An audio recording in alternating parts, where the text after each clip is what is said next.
Good morning friends. Welcome to the prelims booster session. आज का पहला टॉपिक है भारतीय न्याय संहिता बिल 2023। ये टॉपिक आपके गवर्नेंस के लिए इंपॉर्टेंट है। यूनियन होम मिनिस्टर जो है उन्होंने तीन बिल्स जो हैं वो लोकसभा में इंट्रोड्यूस किए हैं, जो कि सीआरपीसी को, आईपीसी को और इंडियन एविडेंस एक्ट को रिप्लेस करेंगे। तो आईपीसी एक्ट को रिप्लेस करेगा भारतीय न्याय संहिता बिल। भारतीय नागरिक सुरक्षा बिल 2023 जो है वो सीआरपीसी को रिप्लेस करेगा 1973 को। और भारतीय साक्ष्य बिल 2023 ये इंडियन एविडेंस एक्ट 1872 को रिप्लेस करने वाला है। तो ये तीन बिल्स जो हैं बेसिकली हमारे क्रिमिनल जस्टिस सिस्टम को कम्प्लीटली ओवरहॉल कर देंगे, जो हमारा ऑलमोस्ट 150 साल से पेंडिंग है। ठीक है, ये एक ऐसा रिफॉर्म है जो कई सालों से पेंडिंग है और कई गवर्नमेंट्स को कहा गया कि अपने जो है एक तरह से क्रिमिनल जस्टिस सिस्टम को डीकोलोनाइज करना ज़रूरी है। हम अभी तक ब्रिटिश लॉज को फॉलो करते आ रहे हैं, तो मैकोले के जो लॉज थे उसको अभी तक हम फॉलो करते आ रहे थे, उनको चेंज करना ज़रूरी है। तो मार्च में rather minister of state for home affairs जो है उन्होंने बताया था लोकसभा को कि गवर्नमेंट जो है प्रोसीजर स्टार्ट कर चुकी है आईपीसी, सीआरपीसी और एविडेंस एक्ट को अमेंड करने का। और उसके लिए एक कमेटी बनाई गई थी, committee for reforms in criminal laws, doctor Ranbir Singh की हेडेड कमेटी थी। अब इस जो भारतीय न्याय संहिता जो 2023 जो बिल है उसमें 356 अमेंडमेंट्स हैं और offences against the state, crimes against women, children और मर्डर, इन सब से रिलेटेड जो है वो चेंजेस किए गए हैं। टेररिस्ट एक्टिविटीज़ और ऑर्गेनाइज क्राइम दोनों के रिलेटेड ऑफेंसेस में भी जो है कुछ चेंजेस किए गए हैं और उनको ऐड किया गया है रादर पहली बार। सेडिशन लॉ सेक्शन 124A को जो है रिपील कर दिया गया है, लेकिन उसकी बजाय सेक्शन 150 जो है इंट्रोड्यूस किया गया है। इसमें ऑफेंस बनाया गया है उन एक्ट्स को जो कि सोवरेनिटी, यूनिटी और इंटेग्रिटी ऑफ इंडिया को एंडेंजर कर रहे हैं। और 7 साल तक की जो है सज़ा का प्रोविज़न है इसमें। लाइफ इम्प्रिजनमेंट और फाइन के भी प्रोविज़न रखे गए हैं। और मॉब लिंचिंग की जो जैसे डेथ पेनल्टी दी गई है मॉब लिंचिंग को, रेप ऑफ अ माइनर को भी डेथ पेनल्टी जो है वो दी गई है। और गैंग रेप को जो है 20 ईयर्स इन जेल दिया गया है। अब जो पेटी ऑफेंसेस होते हैं जैसे कि आपका वैंडलिज्म हो गया, पेटी थेफ्ट हो गया, ड्रंक ड्राइविंग हो गया, उसके लिए जो है कम्युनिटी सर्विस का प्रोविज़न रखा गया है। उसके लिए जेल जो है वो का जो टर्म नहीं रखा गया है। तो ऐसा पहली बार होगा हमारे पीनल कोड में। ये यूएस की तरह एक तरह से सिस्टम रखा गया है कि जो छोटे ऑफेंसेस होते हैं उसके लिए जो है लोग, हमने देखा है कि कई सालों से जो है जेल में सड़ रहे होते हैं बेचारे, तो उनको वो डी क्लटर करने के लिए जेल्स को, प्रिजन्स को, जस्टिस सिस्टम को भी डी क्लटर करने के लिए ये कम्युनिटी सर्विस का जो है प्रोविज़न रख दिया गया है। नेक्स्ट हम टॉपिक देखते हैं नेशनल कंपनी लॉ ट्रिब्यूनल। ये टॉपिक आपके इकोनॉमी के लिए इंपॉर्टेंट है।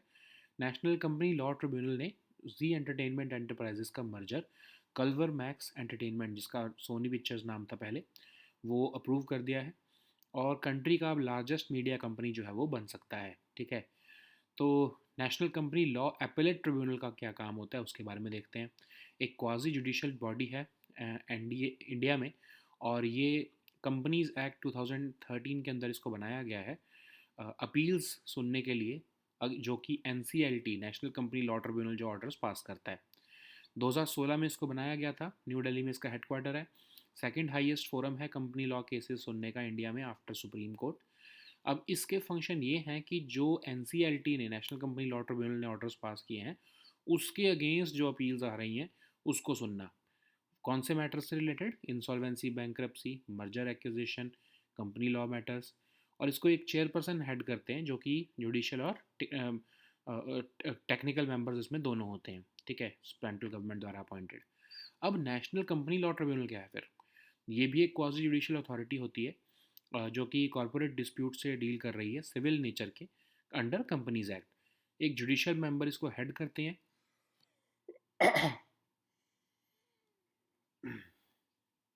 जो कि एक रिटायर्ड या सर्विंग हाई कोर्ट जज हो सकते हैं। तो अब ये कौन कौन से मैटर्स पर एडजुडिकेट करते हैं?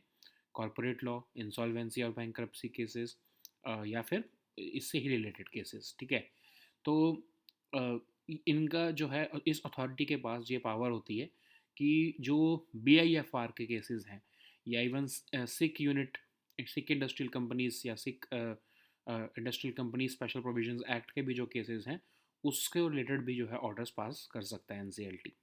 अब सी जो है सोनी और जी का जो मर्जर है 2021 में अप्रूव हो गया था। सोनी पिक्चर्स इंडिया और जी लिमिटेड जो है वो एक नॉन बाइंडिंग टर्म में जो है एंटर हुए थे, लेकिन वो पेंडिंग था कंपटीशन कमीशन ऑफ इंडिया के सामने, क्योंकि उन्होंने कुछ शेयर होल्डर्स को जो है ऑप्शन दिया था कि रिकन्सिडर कर सकते हैं वो अपने अप्रूवल्स को। एनसीएलटी ने भी जो है अप्रूवल के लिए जो है वो रिकन्सिडरेशन करने के लिए जो है एक तरह से ऑप्शन दिया था। तो इस ऑर्डर को जो है एनसीएलटी के ऑर्डर को जो है एपेलेट ट्रिब्यूनल के में जो है जाकर जी ने चैलेंज कर दिया था। तो अब वो अप्रूवल मिल चुका है, एनक्लैड जो है उन्होंने ये ऑर्डर दे दिया है। अब ये ऑफ कोर्स अप्रूवल आने वाले टाइम में क्लियर कर दिया जाएगा। नेक्स्ट हम टॉपिक देखते हैं लिम्फेटिक फिलेरिसिस। ये टॉपिक आपके सोशल इश्यूज़ के लिए इंपॉर्टेंट है।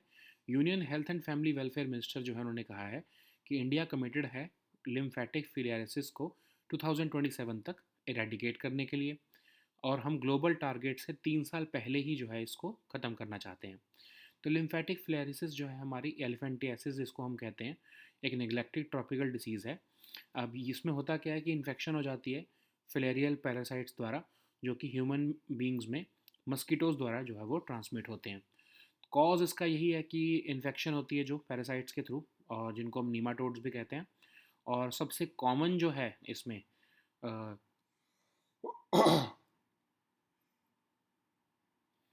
जिससे कि ये पैरासाइट जो कि जिससे कि ये ट्रांसमिशन होती है इस इन्फेक्शन की, वो है Wuchereria bancrofti. 90% of the cases जो हैं वो इसी के ही होते हैं।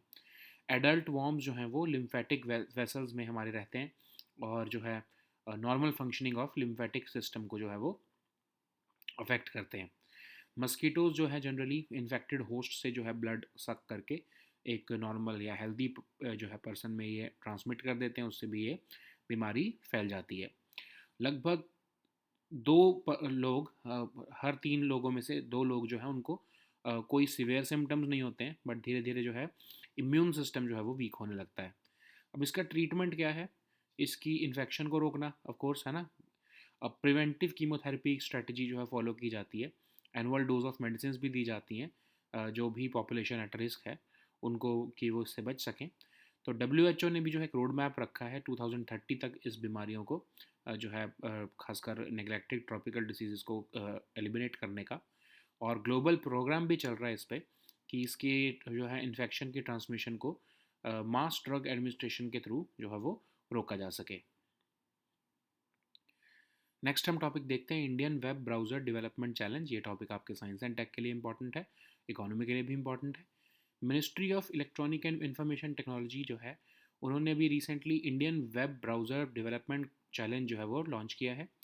ये मेटी ने कंट्रोलर ऑफ सर्टिफाइंग अथॉरिटीज़ और सी डैक के साथ मिलकर ये चैलेंज को लॉन्च किया है। इसमें जो है टेक्नोलॉजी एंथुजियास्ट इनोवेटर्स और डेवलपर्स को ऑल अराउंड द कंट्री जो है ऑप्शन दिया जा रहा है कि वो इंडिजिनस वेब ब्राउज़र बनाएं जिसका अपना ट्रस्ट स्टोर हो, रूट सर्टिफिकेट जो है इंडिया के CCSE से मिलेगा, और कटिंग एज फंक्शनैलिटीज़ होनी चाहिए उसमें। ऑफ कोर्स सिक्योरिटी और डेटा प्राइवेसी प्रोटेक्शन के भी फीचर्स होने चाहिए। कैश प्राइस जो है वो 3.4 करोड़ रुपीज़ मिलेगा जो भी डेवलपर्स होंगे इसके।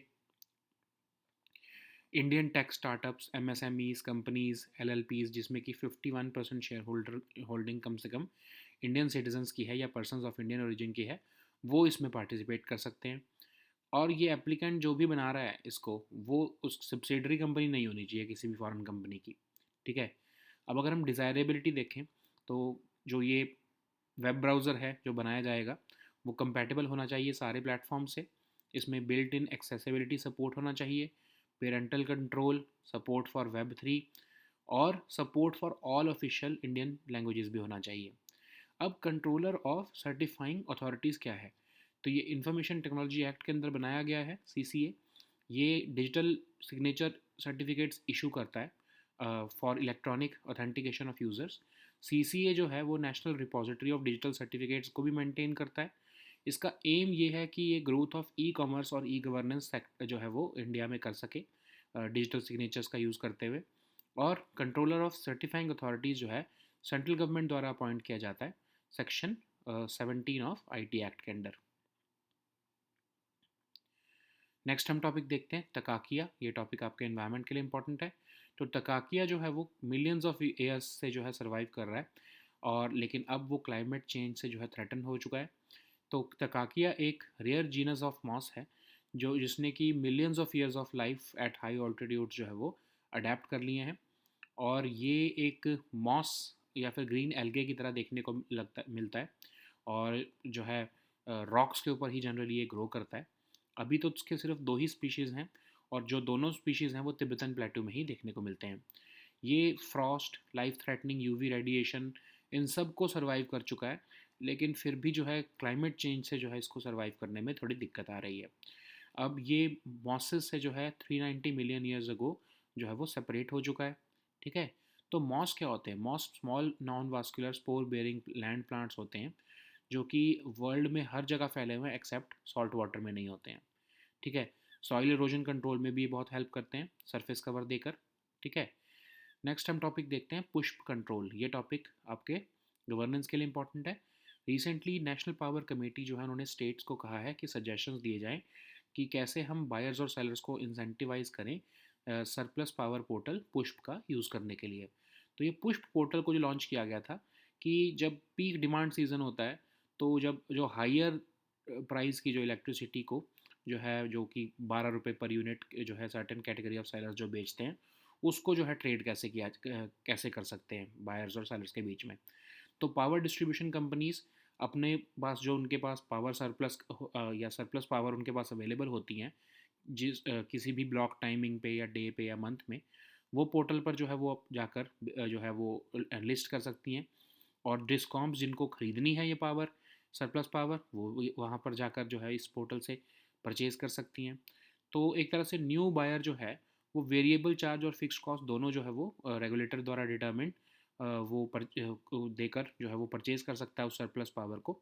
इससे क्या होगा कि जिन डिस्कॉम्स के पास सरप्लस पावर अवेलेबल है, उनकी फिक्स्ड कॉस्ट तो आ ही रही है उसकी, उस बर्डन को जो है वो कम करने का उनको हेल्प मिल जाता है, क्योंकि उनको बायर मिल जाता है वो बेचने के लिए। ठीक है। तो डे अहेड मार्केट क्या होता है? डे अहेड मार्केट ऐसी इलेक्ट्रिसिटी ट्रेडिंग मार्केट है, फिजिकल इलेक्ट्रिसिटी ट्रेडिंग मार्केट है, जिसमें पावर जो है 24 घंटे के अंदर अंदर डिलीवर करनी होती है, जब जो है जो एक तरह से जब वो ट्रेडिंग उसकी हो जाती है तो। ठीक है। 15-15 मिनट के जो है वो ट्रेडिंग टाइम ब्लॉक्स में जो है ये पावर ट्रेड की जाती है। So now let us see all these topics in English. So the first topic is Bharatiya Nyay Sanhita Bill 2023. This topic is important for your governance section. Union Home Minister Amit Shah ji has introduced three bills in Lok Sabha which will be replacing the Code of Criminal Procedure, Indian Penal Code, and the Indian Evidence Act. So IPC will be replaced by Bharatiya Nyay Sanhita. Bharatiya Nagarik Suraksha Bill 2023 will be replaced by CRPC 1973. Bharatiya Sakshya Bill 2023 will govern the rules and procedures on evidences in place of Indian Evidence Act. So all these legislations have been sent to Parliamentary Standing Committee for review, and after that only these will be introduced into the Parliament. So what is the background of it? So recently in March, Minister of State for Home Affairs had told the Lok Sabha that government was starting the procedure for amending the IPC, CRPC and the Indian Evidence Act. So for that, a committee was also formed, Committee for Reforms in Criminal Laws, and it was headed by Dr. Ranbir Singh. So what are the key provisions of this bill? So it contains about 356 amendments, which will give precedence to offences like those against the state, crimes against women, children, and murder. For the first time, offences of terrorist activities and organized crime have also been added in this draft. So, if we look about the sedition law, then it has been repealed, of course, but it has been replaced with a new section called Section 150, which will deal with acts which endanger the security, sovereignty, unity, and integrity of India, and this will be punishable with 7 years in jail, life imprisonment, or even fine. So there are proposed changes for mob lynching laws also, which will also be punishable with death penalty in certain cases.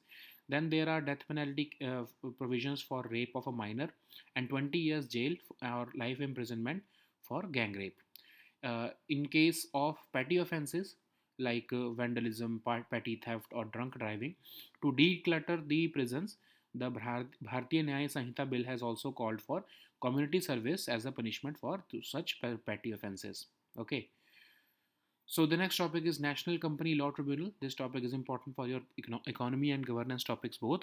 So National Company Law Tribunal has approved the merger of Z Entertainment Enterprises with Culver Max Entertainment, which was also called Sony Pictures Limited.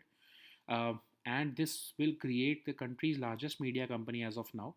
So NCLAT, uh, uh, basically National Company Law Appellate Tribunal, is a quasi-judicial body which was established under the Companies Act to hear appeals against the orders which have been passed by the National Company Law Tribunal. Okay, so understand the difference between the two.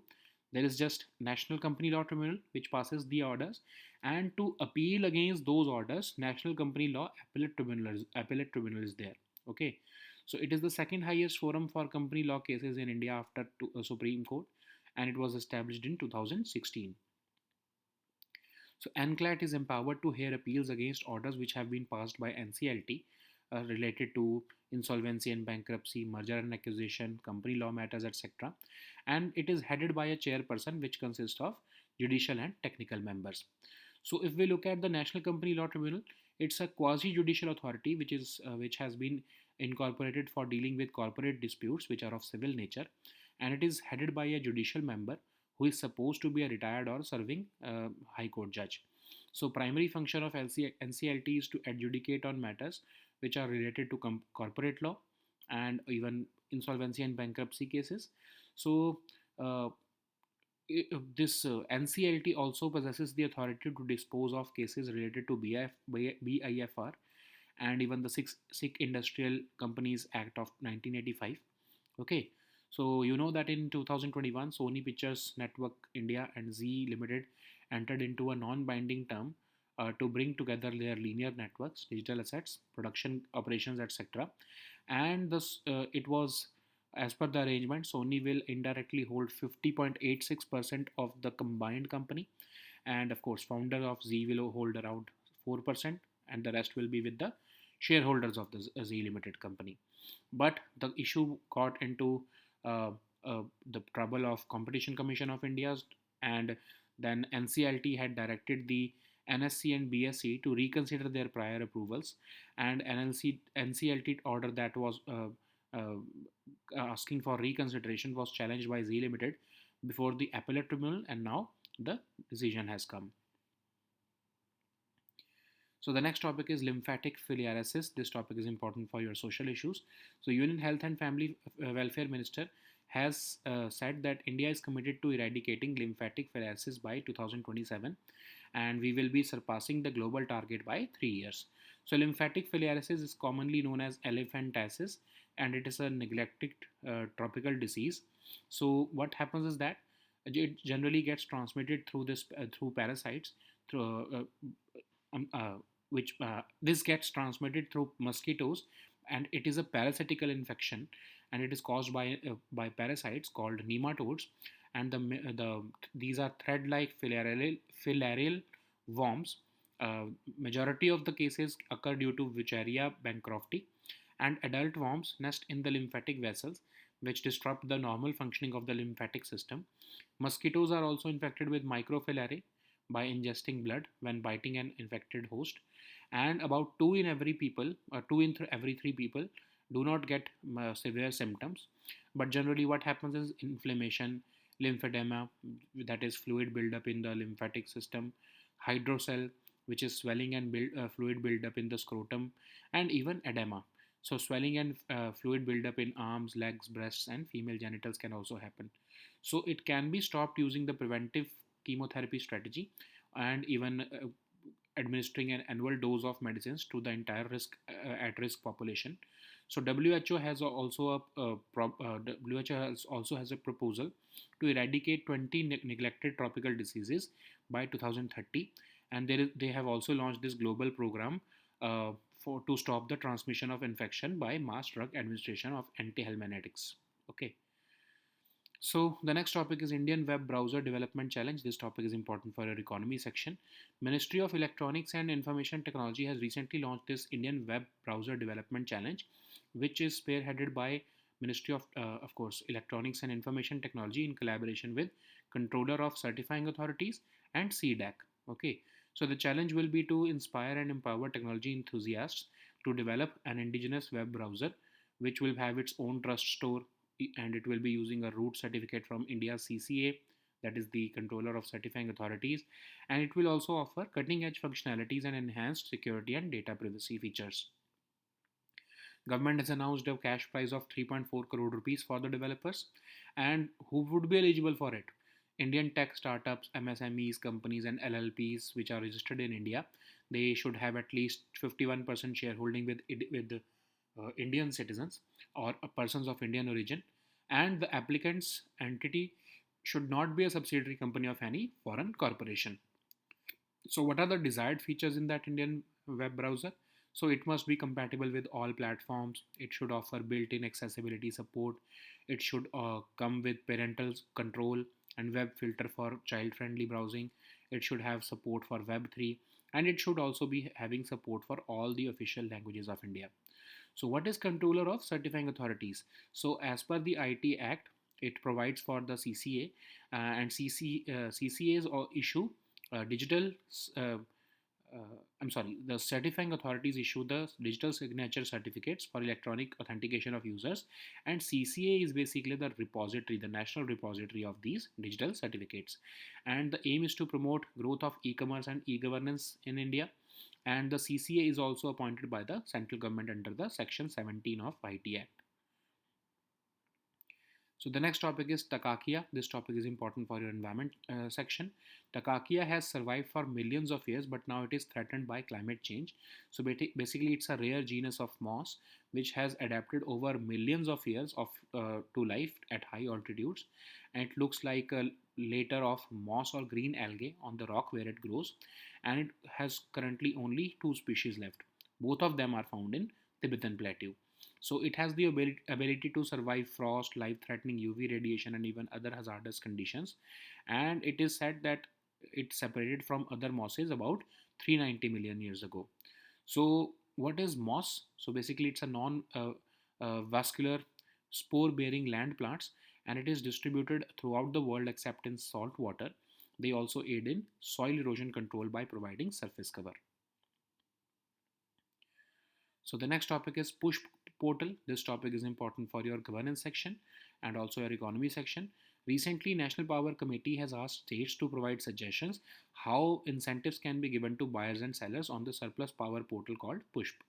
So it was actually this push portal was launched to ensure greater availability of surplus power during peak demand season at a price higher than the ceiling of 12 rupees per unit by certain category of sellers. So what happens that certain power distribution companies, they would be able to indicate that they have surplus power at certain times, days or months on the portal. Then those discoms who need power will be able to utilize that surplus power by trading on this portal. So new buyers will be able to pay both the variable charge and the fixed cost as determined by the regulators. So basically, this will reduce the fixed cost burden on discoms. If you have surplus power, if you are a discom, if you have surplus power, of course you are getting the fixed cost. You are paying the fixed cost for it. Okay, you have to suffer the fixed cost for it. To recover that cost, you can of course be allowed to sell that surplus power through this portal. Okay, so what is day ahead market? So basically, it's a physical electricity trading market where power is delivered within 24 hours of the next day, starting from midnight.